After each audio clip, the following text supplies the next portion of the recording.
Hello everyone, welcome to MPPSC self study channel. MPPSC self study channel में हमने polity की new objective series start की थी, जिसमें हम पॉलिटी के हर टॉपिक के मोस्ट इम्पॉर्टेंट क्वेश्चन के बारे में पढ़ेंगे।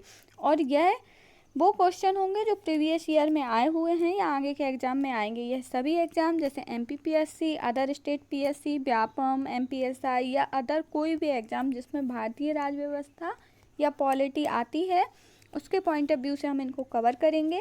साथ ही सभी क्वेश्चन को डिस्कस करेंगे, जिससे हमारे क्वेश्चन को लेके जो भी डाउट हो वो क्लियर हो जाए। तो हम स्टार्ट करते हैं संविधान का न्यू टॉपिक, संघ एवं उसका राज्य क्षेत्र। इसके हम टॉप 30 क्वेश्चन के बारे में पढ़ेंगे। तो हम देखते हैं क्वेश्चन नंबर 1, मूल संविधान में राज्यों को कितने वर्गों में बांटा गया था? तो मूल संविधान अर्थात 1949 ईस्वी में भारत के राज्य क्षेत्रों का वर्गीकरण 4 वर्गों में किया गया था। 4 वर्ग कौन से थे? तो भाग का राज्य, भाग खा राज्य, भाग गा राज्य, साथ ही भाग घा। इनमें कितने कितने राज्य थे तो हम उनको भी देख लेते हैं। तो भाग का में 9 थे, भाग खा में 9 थे और गा में 10, साथ ही भाग घा में 2 थे, जिन्हें द्वीपीय समूह भी शामिल किया गया था।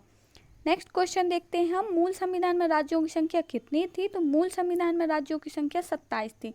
27 किस प्रकार से थी?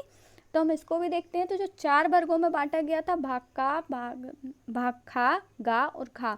तो जो भाग का था उसमें 9 थे, भाग घा में भी 9 थे, और जो भाग गा था उसमें 10 और भाग घा में 1 था। तो यह कौन कौन से हैं इनको हम देखते हैं। तो जो भाग का था उसमें असम, बिहार, बम्बई, मध्य प्रांत, मद्रास, उड़ीसा, पंजाब, संयुक्त प्रांत एवं पश्चिम बंगाल था। भाग खा के जो राज्य थे उसमें हैदराबाद, जम्मू कश्मीर, मध्य भारत, मैसूर, पटियाला या इसे ही पूर्वी पंजाब भी कहते हैं। साथ ही राजस्थान, सौराष्ट्र, त्रावणकोर और विंध्य प्रदेश भाग खा में राज्य थे। भाग गा की बात करें तो इसमें अजमेर, भोपाल रियासत, बिलासपुर, कूच बिहार, कुर्ग, दिल्ली, हिमाचल प्रदेश, कच्छ, मणिपुर एवं त्रिपुरा था। जबकि जो घा वर्ग था उसमें केवल एक था, अंडमान एवं निकोबार द्वीप समूह, और कोई भी जो राज्य अर्जित करते हैं राज्य क्षेत्र, उसे भी इसमें शामिल किया जा सकता था। नेक्स्ट क्वेश्चन देखते हैं, मूल संविधान में राज्यों के 4 अलग अलग प्रवर्गों को समाप्त करने के लिए किसकी अध्यक्षता में राज्य पुनर्गठन आयोग की स्थापना की गई थी? तो जो राज्य पुनर्गठन आयोग था उसकी स्थापना 1953 में की गई थी। साथ ही इसने अपनी रिपोर्ट जो थी वो 1955 में दी थी। इसके जो सदस्य थे वो फजल अली इसके अध्यक्ष थे, साथ ही हृदयनाथ कुंजरू एवं के.एम. पणिक्कर इसके सदस्य थे। तो कौन नहीं था? तो पी रामुल्लू इसके सदस्य नहीं थे। और यह क्वेश्चन पूछा गया है कि अध्यक्षता में राज्य पुनर्गठन आयोग की गठन किया गया था, तो फजल अली की अध्यक्षता में इसका गठन किया गया था। नेक्स्ट हम देखते हैं, राज्य पुनर्गठन अधिनियम कब पारित किया गया था? तो राज्य पुनर्गठन अधिनियम 1956 में पारित किया गया था। कब? तो 1956 में। यह 1953 में बनाया गया था तथा अपनी रिपोर्ट इसने 1956 में दी थी। और इसी आयोग या आयोग के राज्य पुनर्गठन आयोग के बाद ही भाषाई आधार पर राज्यों का गठन किया गया था, और जिसमें से आंध्र प्रदेश सबसे पहले गठित किया गया राज्य था। राज्य पुनर्गठन 1956 के पश्चात राज्य और संघ शासित क्षेत्रों की संख्या क्रमशः कितनी हो गई थी? तो राज्य पुनर्गठन 1956 के पश्चात राज्य और संघ शासित प्रदेशों की संख्या 14 और 5 थी, जिसमें से 14 राज्य थे और 5 केंद्र शासित प्रदेश थे। तो 14 कौन कौन से राज्य थे? तो आंध्र प्रदेश, असम, बॉम्बे, बिहार, जम्मू कश्मीर, केरल, मध्य प्रदेश, मद्रास, मैसूर, उड़ीसा, साथ ही उत्तर प्रदेश, पंजाब, राजस्थान और पश्चिम बंगाल प्रमुख 14 राज्य थे। जबकि 5 केंद्र शासित प्रदेश में दिल्ली, हिमाचल प्रदेश, मणिपुर, त्रिपुरा, अंडमान एंड निकोबार द्वीप समूह प्रमुख इसके केंद्र शासित प्रदेश थे। भारत किस प्रकार अन्य राज्य जीतकर भारत संघ में शामिल कर सकता है? तो ऑप्शन 1, विधिक नियागम द्वारा, संधि द्वारा, अभ्यार्पण द्वारा या विजित विजय द्वारा। तो भारत किसी भी अर्थात इन चारों के द्वारा भारत में शामिल कर सकता है। अनुच्छेद 1(3) में दिया गया है कि भारत राज्य क्षेत्र में राज्यों के राज्य क्षेत्र, साथ ही जो भी अन्य क्षेत्र हैं उनको शामिल किया जा सकता है। और एक जो प्रभुत्व संपन्न राष्ट्र होता है, जैसे भारत एक प्रभुत्व संपन्न राष्ट्र है, तो वह राज्य क्षेत्रों का अर्जन का अधिकार रखता है। ऐसे अर्जन हेतु जो विधियों की आवश्यकता होती है वह अंतर्राष्ट्रीय विधि द्वारा अनुमोदित रीति से होती है, जैसे युद्ध में जीतकर अर्थात विजय द्वारा, संधि के अनुसरण तो संधि द्वारा, अध्यारोपण या स्वामी विहीन भूमि पर। अभय अर्पण मतलब कोई भी वह भूमि जिसका स्वामी नहीं है, स्वामी विहीन भूमि पर कब्जा करके या विधि द्वारा, इन सभी के द्वारा अर्थात उपरोक्त सभी के द्वारा भारत अपने राज्य क्षेत्र में भारत संघ में शामिल कर सकता है। नेक्स्ट क्वेश्चन, भारत में कराईकल, माहे, यनाम, पौंडीचेरी की फ्रांसीसी बस्तियों को फ्रांसीसी सरकार ने किस वर्ष भारत को अर्पित किया था? तो 1954। कब किया था? तो 1954 में फ्रांसीसी बस्तियों को भारत संघ में शामिल किया गया था, या फ्रांसीसी सरकार ने से भारत को अर्पित किया था। तो वह कौन कौन सी थी? तो करायल, माहे, यनम, पौंडीचेरी थी। कब? 1954 में। नेक्स्ट हम देखते हैं पुदुचेरी को किस बार भारतीय संघ में शामिल किया गया? तो जो पौंडीचेरी था, इसका पहले नाम पौंडीचेरी था, तो इसको 1962 में शामिल किया गया था। साथ ही इसे 14वें संविधान संशोधन द्वारा भारत का 6वां केंद्र शासित प्रदेश बनाया गया था। तो पौंडीचेरी को कब शामिल किया गया था? तो 1962 में। किस संविधान संशोधन द्वारा? तो 14वें संविधान संशोधन द्वारा। और कौन सा केंद्र शासित प्रदेश बनाया गया था? तो 6वां केंद्र शासित प्रदेश इसे बनाया गया था। 5 केंद्र शासित प्रदेश के बारे में हम पहले ही चर्चा कर चुके हैं, तो यह 6वां केंद्र शासित प्रदेश। क्वेश्चन देखते हैं हम, तो यह थोड़ा गलत टाइप है। यह इस प्रकार से है कि किस वर्ष गोवा सहित अन्य पुर्तगाली बस्तियों को भारत संघ का राज्य क्षेत्र बनाया गया था? तो 1962 में गोवा सहित अन्य पुर्तगाली बस्तियों को भारत संघ का राज्य बनाया गया था। साथ ही इसमें दमन एवं दीप को भी पुर्तगालियों से मुक्त कराया गया था और 7वां संघ शासित क्षेत्र का दर्जा दिया गया था। साथ ही जो गोवा था उसको 56वें संविधान संशोधन द्वारा 1987 में 25वें राज्य के रूप में गठित किया गया था। तो दो अलग अलग फैक्ट हैं इसमें। गोवा सहित अन्य पुर्तगाली बस्तियों, तो गोवा सहित दमन द्वीप को 1962 में मुक्त करा के भारत संघ में शामिल किया गया था। और गोवा को कब राज्य का दर्जा दिया गया? तो 1987 में गोवा को राज्य का दर्जा दिया गया। किस संविधान संशोधन द्वारा दिया गया है? तो 56वें संविधान संशोधन द्वारा दिया गया। और कौन सा राज्य बना था? तो 25वां राज्य बना था। नेक्स्ट क्वेश्चन हम देखते हैं, संविधान लागू होने के पश्चात कौन भारतीय संघ का आरक्षित राज्य था? Option 1 Dadar Nagar Haveli, option 2 Lakshadweep, 3 Andaman and Nicobar द्वीप समूह और 4 सिक्किम। तो जो दादर एवं नगर हवेली था इसको 1962 में पुर्तगालियों से मुक्त कराकर भारत में शामिल किया गया था। लक्षद्वीप पहले से ही भारत के द्वीप समूह में शामिल था और अंडमान निकोबार एक केंद्र शासित प्रदेश के रूप में भारत में था। इसमें पूछा है भारतीय संघ में आरक्षित राज्य। आरक्षित राज्य मतलब जिसे अलग से कोई प्रावधान किए गए हैं। तो सिक्किम था जिसे आरक्षित राज्य के रूप में दर्जा दिया गया था, तो इसे संयुक्त राज्य का दर्जा दिया गया था। कब दिया गया था? तो 1974 में। साथ ही जो 35वें संविधान संशोधन 1975 था उसके द्वारा इसे अनुच्छेद 2 में जोड़ा गया और संयुक्त राज्य का प्रावधान किया गया। तो संयुक्त राज्य का दर्जा किसे दिया गया था? सिक्किम को दिया गया था। कब दिया गया था? तो 1975 में दिया गया था। साथ ही किस अनुच्छेद में इसका प्रावधान किया गया था? तो अनुच्छेद 2 में इसका प्रावधान किया गया था। नेक्स्ट क्वेश्चन देखते हैं, किस बार सिक्किम को भारत संघ में संयुक्त राज्य में शामिल किया गया है? तो हम पहले ही डिस्कस कर चुके हैं। तो 1975 में इसको शामिल करके संयुक्त राज्य का दर्जा दिया गया था। साथ ही 1975 में ही इसमें सिक्किम में जनमत संग्रह करा के यहाँ के शासक जो चोग्याल थे उनके पद को समाप्त कर दिया गया था।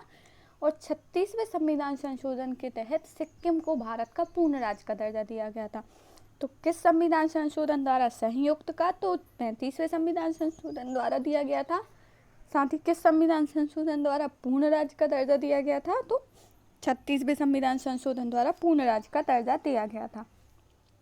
किसी राज्य किसी राज्य में कोई क्षेत्र पृथक कर या दो या अधिक राज्यों को या राज्यों को मिलाकर या किसी राज्य क्षेत्र के किसी राज्य को मिलाकर नए राज्य का निर्माण कौन कर सकता है? ऑप्शन 1 राष्ट्रपति।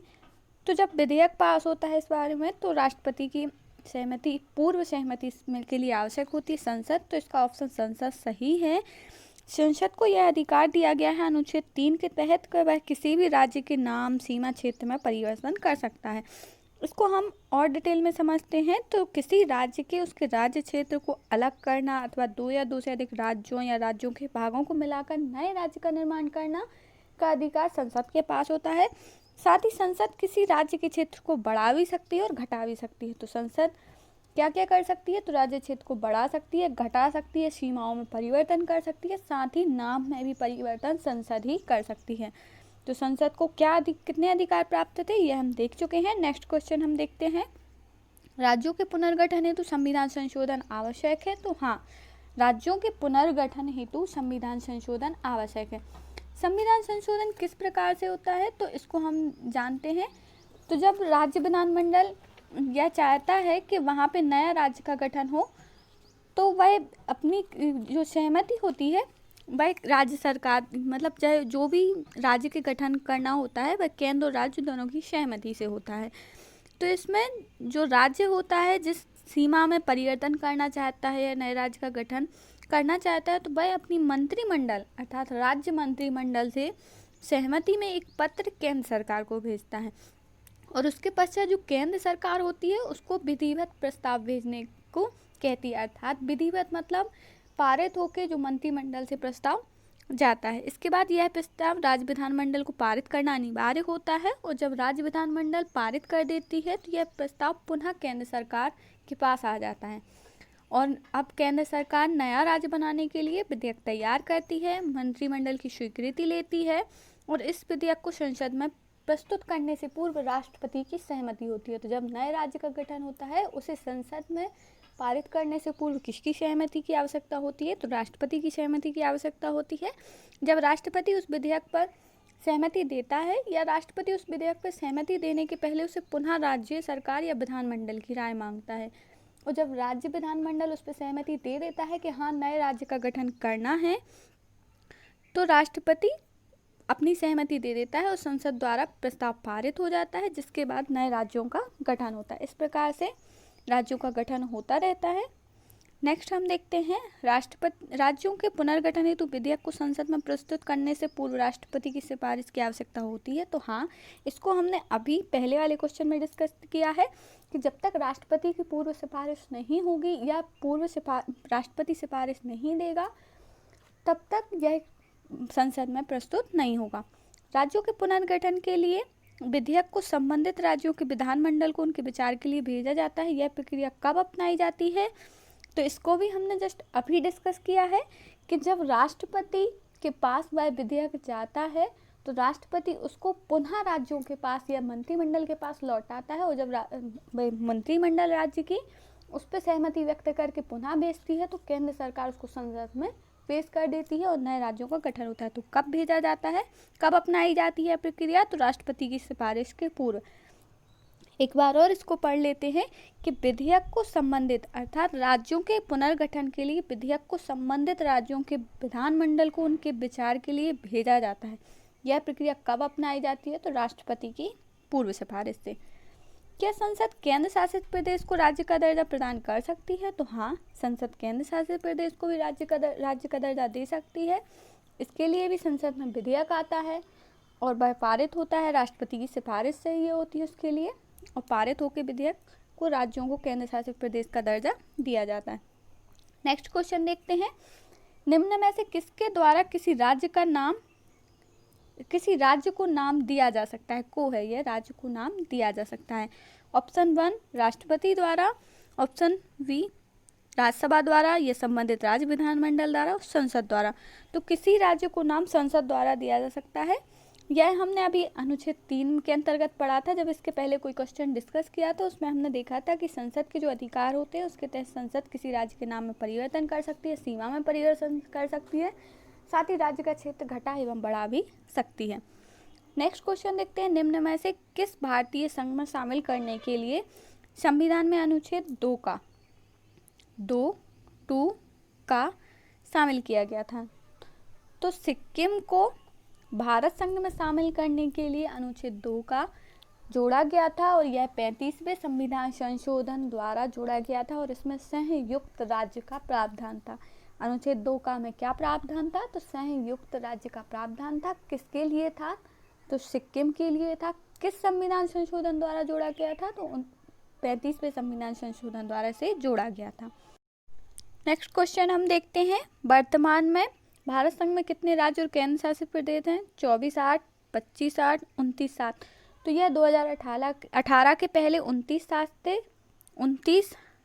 थे, 29 राज्य थे, जबकि 7 केंद्र शासित प्रदेश थे। जबकि अभी वर्तमान में यह 28 राज्य हैं। 28 राज्य हैं, तो इसमें से एक 29 राज्य कौन सा कम हुआ है? तो वह जम्मू कश्मीर राज्य को विघटित किया गया है और इसे 2 केंद्र शासित प्रदेश बनाया गया है, लद्दाख और जम्मू। इस प्रकार से 9 केंद्र शासित प्रदेश हो गए हैं और 28 राज्य हैं। नेक्स्ट क्वेश्चन देखते हैं, भारत संघ के किसी भी क्षेत्र को विदेशी राष्ट्र को हस्तांतरित करने के लिए क्या संवैधानिक संशोधन की आवश्यकता होती है? तो हाँ, संविधान संशोधन द्वारा ही किसी भी विदेशी राष्ट्र को भारत संघ का कोई क्षेत्र हस्तांतरित किया जा सकता है। इसको हम देखते हैं। तो संसद यदि चाहे तो भारत के राज्य क्षेत्र का कोई भी हिस्सा विदेशी राष्ट्र को समर्पित कर सकती है या अर्पित कर सकती है। तो इसमें मुख्य भूमिका संसद निभाती है, परंतु इसके लिए संविधान में संशोधन आवश्यक होता है। यदि किसी सीमा विवाद को लेके कोई विवाद होता है सीमा को लेके, तो इस प्रकार से इन क्षेत्रों का आदान प्रदान किया जा सकता है। जैसे 9वें संविधान संशोधन द्वारा बेरूबाड़ी संघ का एक क्षेत्र पाकिस्तान को सौंपा गया था। तो इसके लिए इसके एग्जाम्पल से ही स्पष्ट होता है कि संविधान संशोधन आवश्यक है, क्योंकि 9वें संविधान संशोधन द्वारा बेरूबाड़ी क्षेत्र को पाकिस्तान को सौंपा गया था। साथ ही हम एक और एग्जाम्पल देखते हैं। तो 100वें संविधान संशोधन अधिनियम द्वारा भी भारत और बांग्लादेश के बीच कई क्षेत्रों का आदान प्रदान किया गया था। इस प्रकार से संविधान संशोधन विदेशी राष्ट्रों को हस्तांतरित करने के लिए राज्य क्षेत्र आवश्यक होता है। किसी राज्य की राजधानी एवं नाम में परिवर्तन कैसे होता है? तो किसी राज्य की राजधानी एवं नाम में परिवर्तन संबंधित राज्य विधानमंडल केंद्र सरकार की सहमति से होता है। तो इसको भी हमने देखा था कि पहले विधानमंडल एक प्रस्ताव बनाती है, अगर उसे नाम में राजधानी में चेंज करना होता है तो वह केंद्र सरकार के पास जाता है। जब केंद्र सरकार सहमति देती है तो उसके बाद राज्य सरकार विधिवत रूप से प्रस्ताव बनाती है और पुनः भेजती है। इसके पश्चात राष्ट्रपति की उस पर सिफारिश होती है, विधानमंडल में आता है और यह फिर संसद में जाके पारित हो जाता है। भारत में कौन सी रियासत स्वेच्छा से शामिल हुई थी? तो हैदराबाद को पुलिस कार्यवाही, जूनागढ़ को भी कार्यवाही के जरिए भारत में संघ में शामिल किया गया था, लेकिन त्रावणकोर एक ऐसी रियासत है जो स्वेच्छा से भारत संघ में शामिल हुई थी। नेक्स्ट क्वेश्चन देखते हैं, किस संविधान संशोधन द्वारा सिक्किम को भारत के पूर्ण राज्य का दर्जा दिया गया है? तो 36वें संविधान संशोधन द्वारा पूर्ण राज्य का दर्जा दिया गया था, जबकि 35वें संविधान संशोधन द्वारा संयुक्त राज्य का दर्जा दिया गया था। नेक्स्ट क्वेश्चन, निम्नलिखित में से किसके विलय का मुद्दा अंतर्राष्ट्रीय न्यायालय तक पहुंच गया था? तो दादर एवं नगर हवेली का मुद्दा अंतर्राष्ट्रीय न्यायालय तक पहुंच गया था। इस मुद्दे को पुर्तगालियों ने अंतर्राष्ट्रीय न्यायालय में चुनौती दी थी इसके विलय को लेकर। निम्नलिखित में से कौन 1953 में गठित राज्य पुनर्गठन आयोग से संबंधित नहीं है? तो जो 1953 में गठन हुआ था राज्य पुनर्गठन आयोग, जिसके आधार पर भाषाई आधार पर राज्यों का गठन किया गया था, तो फजल अली उसके अध्यक्ष थे। साथ ही 2 अन्य सदस्य KM पणिक्कर या हृदयनाथ कुंजरू थे। तो इससे संबंधित पट्टाभी सीतारमैया नहीं है। स्वतंत्रता प्राप्ति के पश्चात निम्न में से किस राज्य का गठन क्रमशः सबसे पहले और सबसे बाद में किया गया है? तो सबसे पहले भाषाई आधार पर जो गठन हुआ था राज्य का, या राज्य पुनर्गठन आयोग की अनुशंसा के आधार पर सबसे पहले भाषाई आधार पर जो राज्य गठन हुआ था वह आंध्र प्रदेश था। यह 1 अक्टूबर 1953 को हुआ था, जबकि अंत में आंध्र प्रदेश से ही अलग होकर तेलंगाना को निर्माण किया गया है और यह 2 जून 2014 को हुआ है। इसे भारत का 29वें राज्य का दर्जा प्राप्त हुआ था, लेकिन अब 28 राज्य हैं तो 28वां राज्य है। नेक्स्ट क्वेश्चन, फ्रांसीसी उपनिवेश चंद्रनगर किस राज्य में मिला था? तो यह पश्चिम बंगाल के में इस क्षेत्र को मिलाया गया था। नेक्स्ट क्वेश्चन, किस संविधान संशोधन द्वारा बेरूवाड़ी संघ एक क्षेत्र पाकिस्तान को सौंपा गया था? तो 9वें संविधान संशोधन द्वारा इस क्षेत्र को पाकिस्तान को सौंपा गया था। इसको भी हमने डिस्कस किया था कि किसी विदेशी राज्य को अगर भारत संघ में शामिल करना है तो क्या संविधान संशोधन आवश्यक है? तो हाँ, संविधान संशोधन आवश्यक है और 9वें संविधान संशोधन द्वारा ही बेरूवाड़ी संघ का क्षेत्र पाकिस्तान को सौंपा गया था। भाषाई आधार पर पहला राज्य कौन सा गठित हुआ था? तो भाषाई आधार पर पहला राज्य आंध्र प्रदेश गठित हुआ था, जो 1 अक्टूबर 1953 को हुआ था। हमारे देश का संवैधानिक नाम क्या है? ऑप्शन भारत, हाँ है यह नाम। इंडिया, यह भी संविधान में भारत का नाम है। हिंदुस्तान, यह प्राचीन नाम है। और भारतवर्ष, भारत वंश के राजा के नाम, भारतवंश राजा भरत के नाम पर भारतवर्ष नाम पड़ा था। तो इसका 5th ऑप्शन सही है, ए और बी दोनों। अनुच्छेद 1 में कहा गया है, 1 में कहा गया है कि भारत अर्थात इंडिया राज्यों का संघ होगा। इसमें भारत का नाम इंडिया भी है और भारत भी दिया हुआ है, साथ ही राज्यों का संघ होगा। तो इसके बारे में स्पष्ट है कि भारत विभिन्न राज्यों के मध्य किसी समझौते का परिणाम नहीं है और किसी भी राज्य को भारत संघ से पृथक होने का अधिकार भी नहीं है। इस प्रकार से यह भारतीय राज्य व्यवस्था है। ये संघ राज्य क्षेत्र के प्रमुख क्वेश्चन थे।